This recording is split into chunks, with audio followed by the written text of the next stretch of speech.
Hello, everyone, and welcome to Third or Might, the podcast where we check if news stories are real or fakes. I am Marcela Calderon, your host today. With me is Catherine Monroy, a psychologist who knows a lot about fake news and how it affects people. Welcome, Catherine. Thanks you, Marcela. I am happy to be here. This topic is very important today because many people read news online. But not all of is true. And as a psychologist, I can tell you, false information affects the way we think and they make decisions. That this is so interesting. Today, we are going to look at the three news stories and claims about remote work. Working from home, let's us find out together. Are they true or false? Our first claim is something many companies say. People who work from home are not as productive as people in the office. Catherine, is this true? This is not completely true. And from a psychological point of view, it is also a medial base. The USA Bureau of Labor Statistics published a study in 2024. They found a positive relationship between remote work and productivity. Also, a large study with 1.3 million employees showed that the more remote workers can cooperate and work well. They do not need to be in the same office.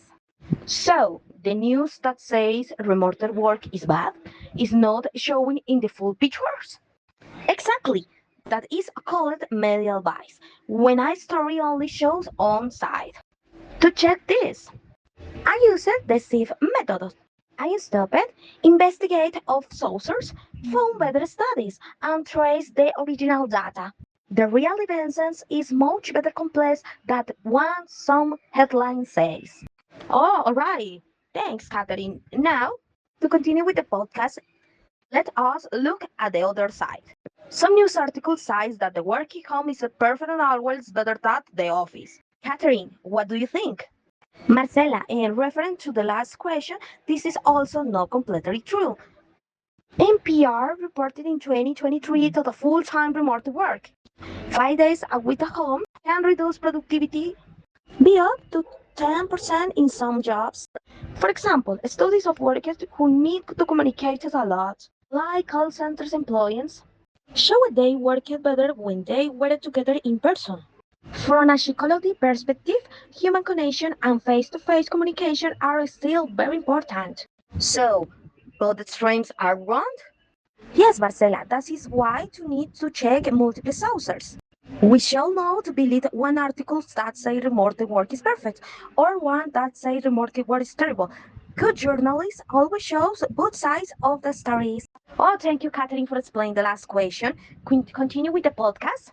Our last climb, Many companies announced say that the good back to the office is better for everyone. That is true, Catherine? Marcela, this is a great question. This is Miss Lady. A McKinsey report for the 2023 found that women get fewer benefits from working in the office than men. Also, a Harvard Business School professor says that the stricter return to office rules make companies lose their best worker, especially women. As a psychologist, I know that the stress from rigid work roles can affect mental health very negatively. So, the claim that the office is better for everyone ignores very important facts. Catherine, thank you for responding to the question.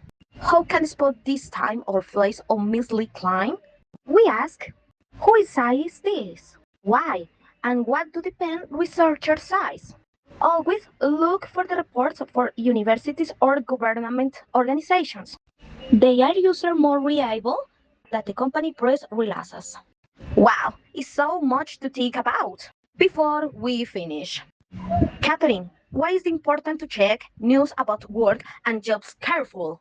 Marcela, because false news about work can affect real decisions, like where you work, your salary, and your rights. If we believe everything we read, we can be manipulated. Is this a reliable sources? Are there other students that say that the same thing? That is who we protect ourselves and think critically.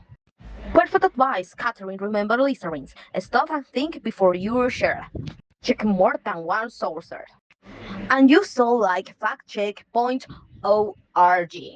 or Snob to verify what you read. Thank you for being with us today, Catherine. Thank you, Marcela. It's always a pleasure. And thank you everyone for listening to Through Our Mind. See you the next time. Bye. Goodbye for everyone.